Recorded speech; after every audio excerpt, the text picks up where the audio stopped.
हम समय निकालकर हम परमेश्वर के घर में उसकी उपस्थिति में उसके संग हम समय बिता सके, प्रार्थना में, वचन को सुनने में। और ऐसा समय बहुत कम होता है कि हम प्रार्थना कुछ देर के लिए कर देते हैं और फिर अपने अपने काम में निकल जाते हैं। शायद परमेश्वर चाहता था कि हम लोग कुछ देर जाए, कितना भी तंग आए, परेशान हो जाए, मगर उसकी उपस्थिति में हम बैठे रहें। ऐसा भी जीवन में होना मांगता है। शायद प्रभु हमको ये सिखाता है क्योंकि हम सब प्रार्थना करने के लिए आए हैं। तो मैं प्रार्थना के संबंध में एक छोटा सा एग्जाम्पल लेके मैं आप लोगों से शुरुआत करूंगा। एक पासवान अपने परिवार के साथ एक घर में रहा करते थे। तो उनका एक छोटा बेटा था उनका।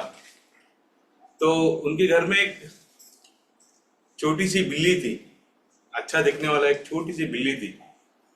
मगर उनके घर के सामने एक पेड़ था। एक दिन ये बिल्ली पेड़ पर चढ़ गई और कहीं तो जाकर वो फंस गई। झाड़ियों का टहनियों के बीच में ऐसी फंसी कि वो नीचे नहीं उतर रही थी। वो पेड़ वेड़ से हिलाने देख रहा था मगर वो नीचे ही नहीं गिर रही थी।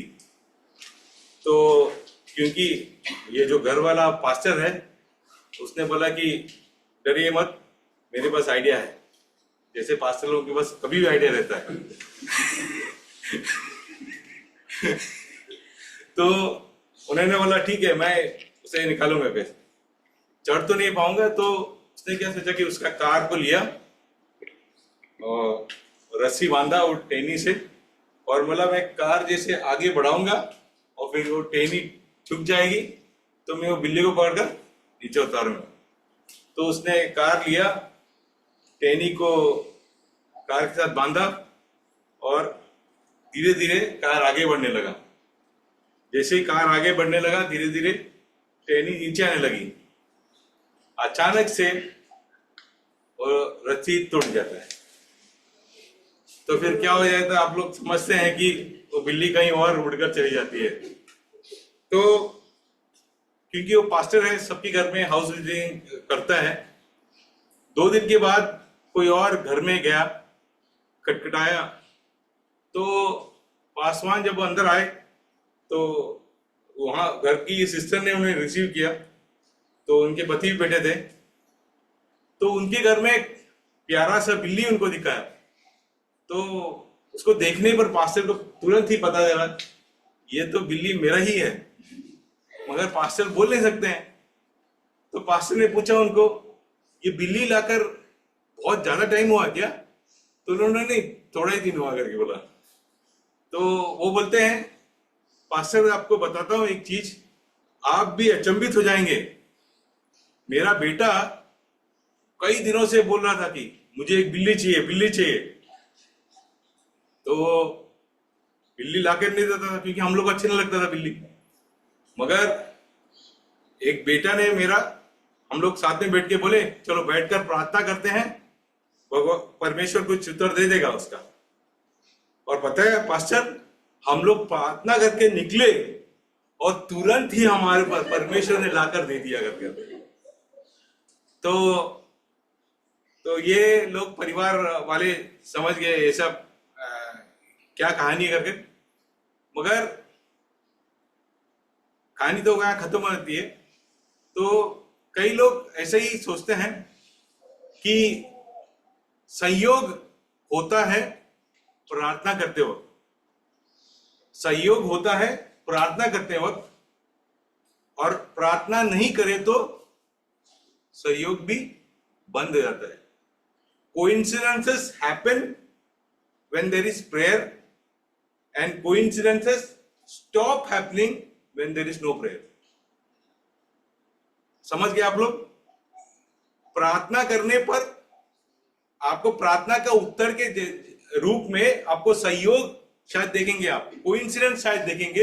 ये प्रार्थना का उत्तर नहीं होगा, संयोग होगा। मगर वो संयोग भी प्रार्थना नहीं करने पर बंद हो जाता है। तो जरूरी हो जाता है कि हम परमेश्वर के साथ की संगति हम जीवन में कोई क्षण भी न खोए। हम सिर्फ कलीसिया में आकर के प्रार्थना करने वाले न बने, बल्कि परमेश्वर के साथ की संगति, हम जैसे श्वास लेते हैं श्वास छोड़ते हैं, वैसे ही हमारी परमेश्वर के साथ भी संगति होनी चाहिए। आज पासवान ने हमसे हम सीख रहे थे कि इजरायलियों के साथ परमेश्वर कैसा छोड़ देता है, अपना संग छोड़ देता है। एक समय था जब इजरायलियों के साथ परमेश्वर उनके बीचों बीच रहने के लिए पसंद करते थे। एक वचन पढ़ते हैं, निर्गमन का किताब, उसका 25वां अध्याय, उसका 8वां वाक्य। मैं हिंदी में पढ़ता हूं। और वे मेरे लिए एक पवित्र स्थान बनाए कि मैं उनके बीच में निवास करूं। एक तंबू बना था, टैबरनेकल बोलता था या फिर सैंक्चुरी। वो कैसा बना था? पास्टर ने बताया, बीच में रहा करता था और चारों ओर इजरायली लोग रहते थे। और हमारे जीवन में भी कई बार हमने देखा है कि परमेश्वर हमारे बीचों बीच रहना पसंद करते हैं, क्योंकि हमारी भी इच्छा वही है कि परमेश्वर हमारा जीवन का केंद्र बना रहे, ना कि हमारी आवश्यकताओं में समय समय पे आने वाला व्यक्ति हो, बल्कि हमारे जीवन का केंद्र ही यीशु मसीह हो। ऐसा परमेश्वर चाहता है। और परमेश्वर कभी कोई हाथों से बना हुआ मंदिर या मकान या गिरजाघर में निवास नहीं करता। परमेश्वर हमेशा वास करना चाहता है मनुष्यों के हृदय में। परमेश्वर उसी को सबसे बेहतरीन समझता है। कहीं और बसने से ज्यादा परमेश्वर प्रसन्न होता है मनुष्य के हृदय में वास करने के लिए। हमेशा सबसे आनंदित परमेश्वर के लिए यही है कि खुद के बनाए हुए मनुष्य के साथ संगति में रहना। वो परमेश्वर की सबसे बड़ी इच्छा है। आप लोगों को पता होगा माल नहीं, मगर शैतान ये चाहता था कि हमेशा के लिए मनुष्य पाप कर परमेश्वर से दूर हो जाए। आप लोग ने उत्पत्ति की किताब में पढ़ा होगा, जब वो भले और बुराई का भेद देने वाला फल खाने के बाद में वो परमेश्वर से दूर हो गए थे। और शैतान तो बहुत खुश हो गया था। जो वो चाहता था कि मनुष्य को किसी भी प्रकार से परमेश्वर से दूर किया जाए, वो परमेश्वर से दूर हो गए। और उसके बाद से वो सोचा कि अब ये लोग जाकर के वो जीवन का फल भी खा लेंगे, जिससे कि अनंत काल तक ये पाप में ही रहे, कभी उनका छुटकारा ना हो और परमेश्वर से दूर रहे। मगर परमेश्वर का योजना सोचिए, परमेश्वर ने तुरंत ही उसे आदम और हव्वा को एदन के बगीचे से बाहर निकाल दिया और वहां स्वर्गदूत को रख दिया, ये वापस नहीं आए। कई लोग सोचते हैं कि अरे उनको जीवन का फल देने वाला फल खा लेते तो अच्छा होता था करके सोचते हैं। मगर हमारी भलाई परमेश्वर चाहते हैं कि ना कि मनुष्य पाप में हमेशा के लिए जीवन बिताए। इसके लिए परमेश्वर ने हमको उस एदन के बगीचे से दूर कर दिया था। और हम जो निर्गमन में पढ़ा, परमेश्वर चाहते थे हमेशा कि इजरायलियत के बीच में वो हमेशा निवास करे। वो एक एक उदाहरण के तौर पर था कि मनुष्य के साथ भी उसी प्रकार एक टेबरनेकल जो है होता है, वो एक मनुष्य का भी रूप वैसा ही है। आप लोगों ने देखा रहेगा, एक आउटर कोट रहता है,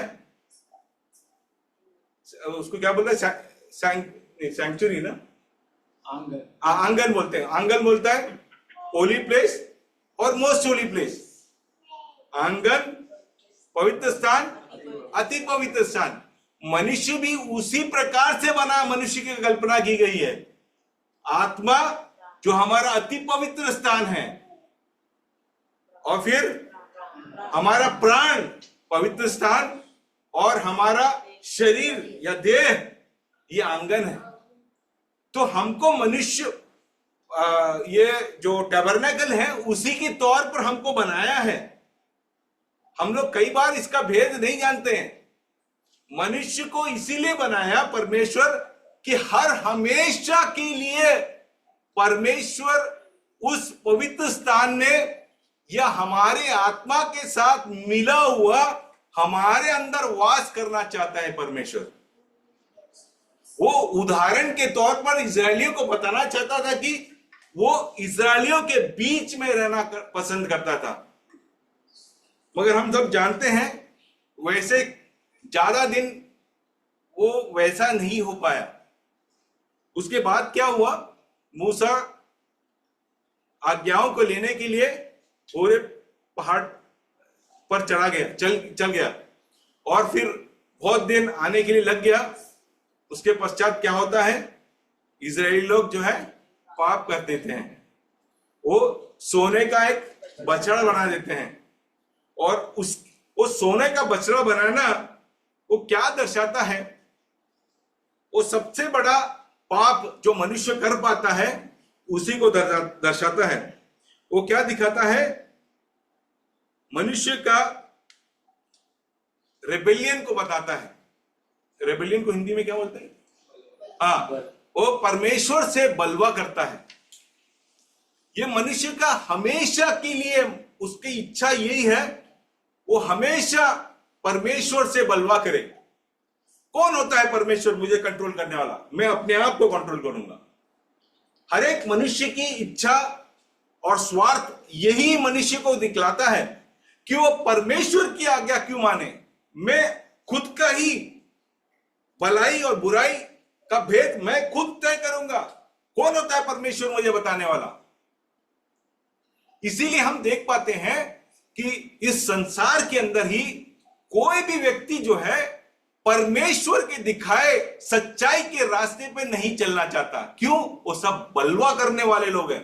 भले वो आपको साधारण से लोग दिखते होंगे, हम भी उसी प्रकार से साधारण से लोग होंगे। हम जो परमेश्वर के सामने मुक्का मुक्की धक्का मुक्की नहीं करते होंगे, मगर हम दिल से बलवा करने वाले लोग हैं। कौन होता है परमेश्वर, मुझे आज्ञा देने वाला। मैं अपनी आज्ञा का खुद पालन करूंगा। अच्छे रास्ता चलने के लिए मुझे आता है।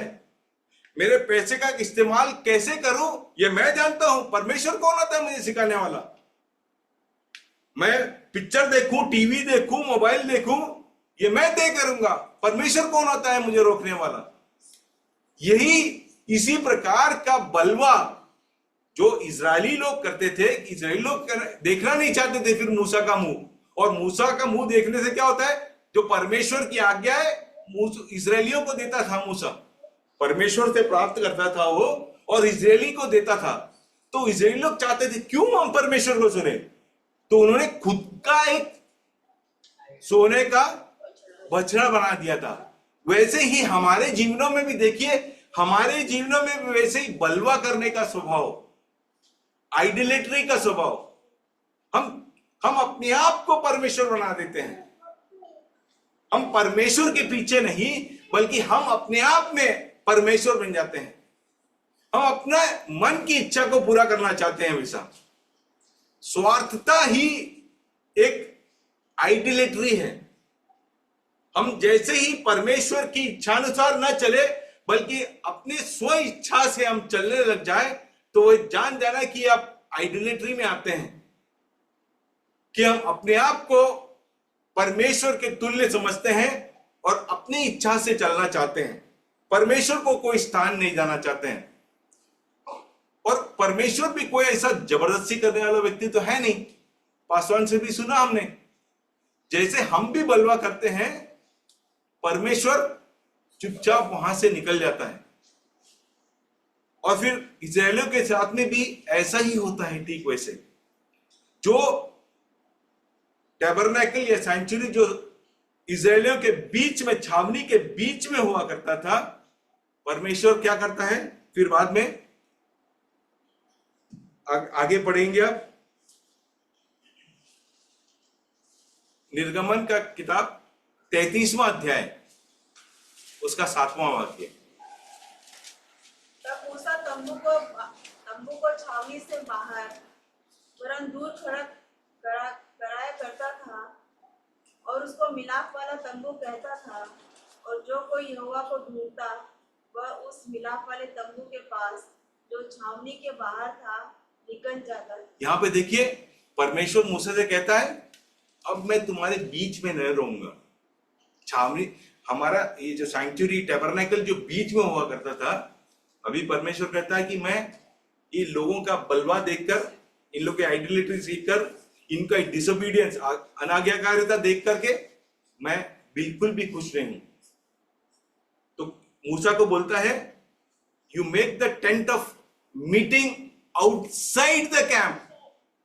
वो छावनी के बाहर में जाकर वो मिलाप का तंबू बनाने के लिए कहता है। और परमेश्वर से जो मिलना चाहता है वो वहां पर आए। देखिए, हमारे जीवनों में भी मैं अपने जीवन से कंपेयर करके देख रहा था। कई बार जब हम जरूरतमंद हो जाते हैं, आवश्यकता में हो जाते हैं, तो कई बार हम परमेश्वर से इतना करीब हो जाते हैं और फिर हमारी आवश्यकता जब जैसे ही पूरी हो जाती है, हम फिर इजरायली की तरह बलवा करने वाले बन जाते हैं। यीशु परमेश्वर की कल्पनाओं की आज्ञाओं का न मानने वाले बन जाते हैं। और जैसे ही हम न मानने वाले बन जाते हैं, परमेश्वर भी हमको छोड़कर कहीं और बाहर चला जाता है। और फिर बाद में देखिए, आपके प्रार्थनाओं का, हम प्रार्थना करते रहते हैं मगर कोई कोइंसिडेंस वहां पर नहीं होता है। ध्यान दिया आप लोगों ने कभी? ये मैं जीवन में बहुत देखा हूं ऐसा, क्योंकि मैं तो बार बार ही करता हूं ये तो मेरे को व्यक्तिगत रूप से ये इसका मैं प्रैक्टिकल एग्जांपल में महसूस कर चुका हूं हमारे जीवन में। इसीलिए मैं कह पाता हूं आप लोगों से। ये सब कोई बातें मुझे कोई सिखाए नहीं, मैं प्रैक्टिकल बातें सीखता हूं और मैं आप लोगों के सामने बांटता हूं कि कई बार जो हमको भी लगता है, अरे शांत हो गए, सब छोड़ के चले गए क्या परमेश्वर, तो कई बार लगता है मुझे, भाई परमेश्वर को क्रोधित कर दिया, परमेश्वर तो चले गए, अभी you are on your own. तब लगता है, डर लगने लगता है फिर कि बिना परमेश्वर के आप कैसे जी पाएंगे। और जैसे ही परमेश्वर बाहर चला जाता है आपके जीवन से, तो आपके जीवन में आप पाप करने का जो टेम्पटेशन जो है वो तुरंत ही मल्टीप्लाई होने लगता है। पहले शायद उसका एडिशन होता था, मगर जैसे ही हम परमेश्वर से दूर हो गया तो पाप करने की जो मनोकामना है वो तुरंत ही मल्टीप्लाई होने लगता है। और देखते ही देखते हम पिछड़े विश्वास में पिछड़ने लग जाते हैं। और यही बात हम इजरायलियों के जीवन से भी हम सीख पाते हैं। और इजरायलियों का ये जो एग्जाम्पल हम लोगों को साफ इसीलिए बताते हैं कि हमारे जीवन में भी ये जरूरी नहीं है कि ये सब इजराइल लोग जो रेगिस्तान में चले ये सब आपके जीवन में हो, मगर आपके जीवन से कंपेयर कर सकते हैं ये सब चीज बातें कि कुछ समय होता है कि आप परमेश्वर को बीच में रखते हैं, और जब आप संतुष्ट हो जाते हैं, जीवन में खुशहाल हैं, तब धीरे धीरे आप बलवा करने लग जाते हैं। तो मैं कई बार बैठकर सोचता हूं, परमेश्वर कई बार तो भलाइयों को देना थोड़ा तुम कम करें कि मैं इस प्रकार की अवस्था में न चला जाऊं। थोड़ी भलाइयों को कम रखे तो ही अच्छा है। और मैं इस प्रकार से भी सोचता हूं कि जो सबसे अच्छा विश्वासी होगा वो शायद अमेरिका में होगा या कोई प्रॉस्परस कंट्री में होगा, अगर विश्वासी होगा सही में, क्योंकि वहां पर उसको ऐशो आराम है। और ऐशो आराम के बीच में भी कोई विश्वासी बनकर रहता है तो वो सही मायने में विश्वासी है कि नहीं है? यहां इंडिया में हो, अफ्रीका में हो, तकलीफ हो, रोड में धक्का बुक्की करे, गाड़ी में घुसने के लिए धक्का बुक्की, ऑफिस में जाओ गर्मी लगता है, ये करता है, बॉस गाली देता है, ये सब कुछ है नहीं उधर। सब ऐश आराम की जिंदगी जीते हैं, पैसा बनाते हैं। रोड में चलो तो पूरा खाली रोड, जैसा गाड़ी चलाओ वैसे चलाओ, कोई धक्का बुक्की नहीं, रोड में कुछ नहीं, आराम से जीते हैं। खाने के लिए कितना खाना चाहिए उतना खाना। सब लोग इंडिया से जाने वाले पतले थे, अभी एक एक लोग इतने इतने हो जाते हैं धीरे। ऐसी अवस्था में अगर कोई विश्वासी हो वहां में, ये नहीं कहता कि सभी लोग विश्वासी हैं, नहीं, मगर जो भी हो वो सही में विश्वासी होंगे, क्योंकि इतनी भलाइयों के बीच में भी वो विश्वास के लिए रह पाते हैं। कई बार मैं सोचता हूं कि सही में यार परमेश्वर आप एक व्यक्ति को जांचने के लिए भलाइयों से उसे भर दे तो तुरंत ही मालूम पड़ जाएगा व्यक्ति विश्वासी है नहीं है। भलाइयों से भर दो बस, तुरंत ही मालूम पड़ जाएगा व्यक्ति असल में विश्वासी है या नहीं है।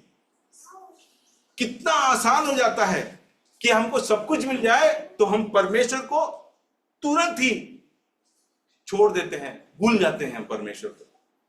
मगर कभी परमेश्वर ये नहीं चाहते हैं कि वो आपसे क्षण भर भी आपसे दूर रहना चाहता हूं। ये परमेश्वर की हमेशा ही इच्छा रहती है। हर एक व्यक्तियों के साथ, हर एक बैठे नौजवानों के साथ भी ये बताना चाहता हूं उनको भी, परमेश्वर इतना आग्रह करते हैं कि आपके साथ हमेशा के लिए परमेश्वर बैठना चाहता है। और उसके संगति में रहना कितना शांति है जीवन में। वो जो क्रिएशन के बाद में लॉर्ड परमेश्वर रेस्ट किया बोलते हैं ना, उसी प्रकार का रेस्ट में रहते हैं हम लोग व्यक्ति। जो परमेश्वर के साथ संगति में रहते हैं उसी प्रकार की आराम में रहते हैं। कोई किसी भी प्रकार की बेचैनी उनमें रहती नहीं है। फिर हम अक्सर इसीलिए बेचैन हो जाते हैं क्योंकि हमारे अंदर परमेश्वर की उपस्थिति नहीं है। परमेश्वर की उपस्थिति आप में हो तो आप चैन में रहते हैं। वो एक साइन है, it's a sign of sanctification. आपका होलीनेस का एक साइन है। आप चैन से रहते हैं, कोई हड़बड़ाहट नहीं होती आप में। इसलिए परमेश्वर उत्पत्ति की किताब में लिखा है, उसने बनाया, उसने बनाया, उसने बनाया, उसके बनाया, उसके बाद आराम किया। और जब तक वो आराम में नहीं आता है तब तक वो बनाते रहता है। परमेश्वर चाहते हैं कि हम उस चैन के अवस्था में पहुंच जाए जो परमेश्वर पर पूर्ण भरोसा करने से होता है, और परमेश्वर को आपके हृदय के अंदर हमेशा वास करने के लिए। कई बार हमको पसंद नहीं आता कि परमेश्वर हमारे साथ हमेशा वास भी करे, क्योंकि हमारा स्वार्थ की इच्छा के अनुसार हम अपना जीवन बिताना चाहते हैं। कुछ समय होगा जब आप चाहते हैं कि परमेश्वर साथ में रहे, अन्यथा आपकी स्वार्थता की वजह से स्वार्थता की ओर चले जाते हैं और परमेश्वर आपसे दूर चला जाता है। ऐसा हमारे जीवन में कतई ना हो, हमेशा परमेश्वर के साथ रहे। एक और बात मैं कहकर मैं बैठ जाऊंगा। आप लोगों ने देखा होगा,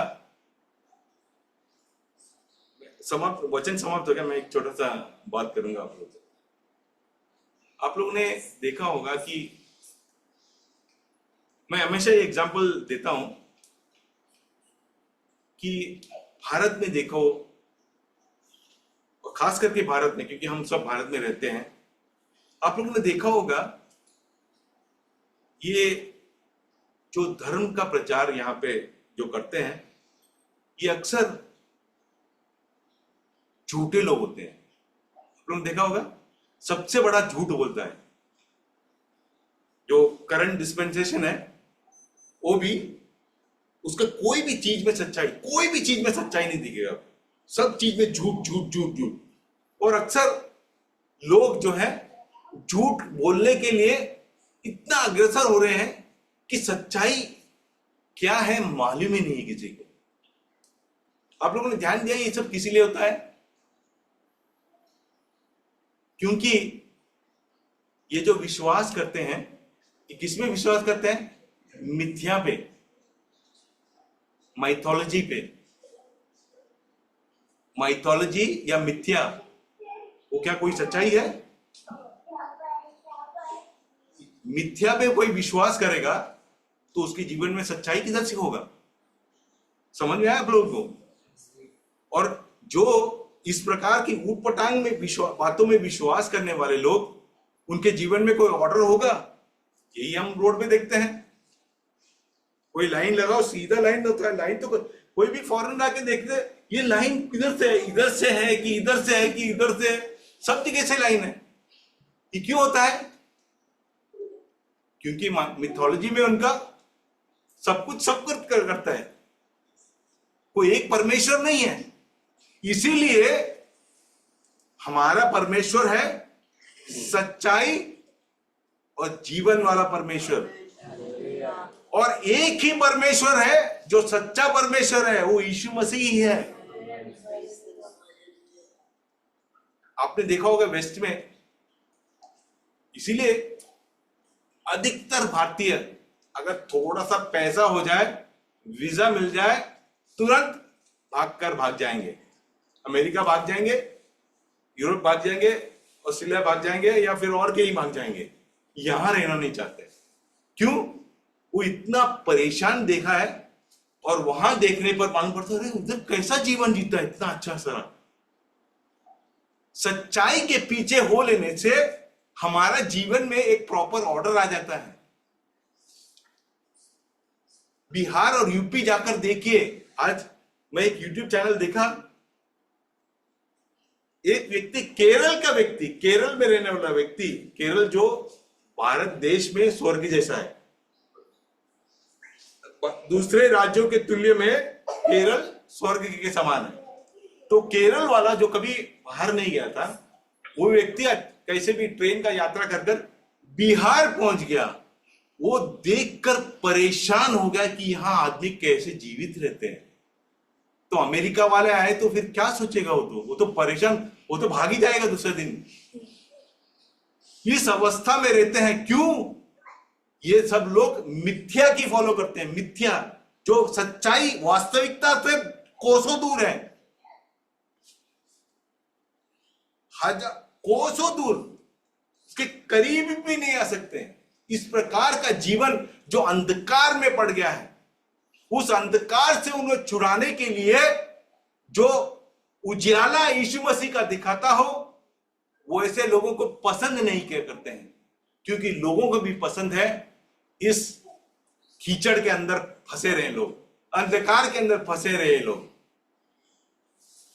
तो इस ऐसे देश में हम जब रहते हैं, तो एक व्यक्ति जो परमेश्वर के साथ की संगति में हमेशा निरंतर जीवन बिताता है, उसको एक उदाहरण के तौर पर लोग देख सकते हैं।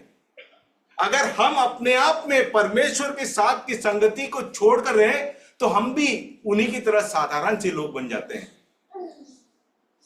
और परमेश्वर के साथ की संगति को जिए, उस प्रकार का एक ऑर्डर, एक सच्चाई, एक रास्ता उन लोग भी हम में देख पाएंगे। इसी के लिए सब हम कलीसिया में आते हैं, वचन को सुनते हैं, प्रार्थना करते हैं। ये सब किसी लिए होता है कि आपका रिश्ता जो परमेश्वर के साथ में बनना चाहिए वो सिर्फ कलीसिया के अंदर ही न बने या प्रेयर टाइम में ही न बने, बल्कि 24 घंटे आपका परमेश्वर के साथ में संगति बना रहे। इसी के लिए परमेश्वर हमेशा चाहते हैं, आपको शायद अच्छा लगे न लगे, मगर परमेश्वर हमेशा आपके साथ रहना चाहता है और उसी में हमारी भी भलाई है। और परमेश्वर चाहता है कि हम हमेशा के लिए हम अपने बुद्धि ज्ञान से न चले, बल्कि परमेश्वर की आज्ञाओं का पालन करते हुए आगे बढ़े। हम सोचते हैं कि शायद परमेश्वर थोड़ा पुराना हो गया रहेगा, थोड़ा दिमाग थोड़ा कम रहेगा, इसके लिए मैं थोड़ा स्मार्ट है, थोड़ा आईटी और चैट जीपीटी पढ़कर मैं अच्छा स्मार्टली बनाऊंगा, दिमाग यीशु को बताऊंगा मैं, ऐसा हम सोचते होंगे। मगर यीशु मसीह से बड़ा इस दुनिया में कोई नहीं है। यीशु मसीह के दिखाए रास्ते चलिए, आपके जीवन में शांति होगा, आपके जीवन में प्यार होगा, आनंद होगा और सीधे रास्ते आप चल सकेंगे। मैं समझता हूं कि परमेश्वर ने कुछ बातें मुझसे की, वो मैं आप लोगों के साथ बांट सका। धन्यवाद आप सभी का।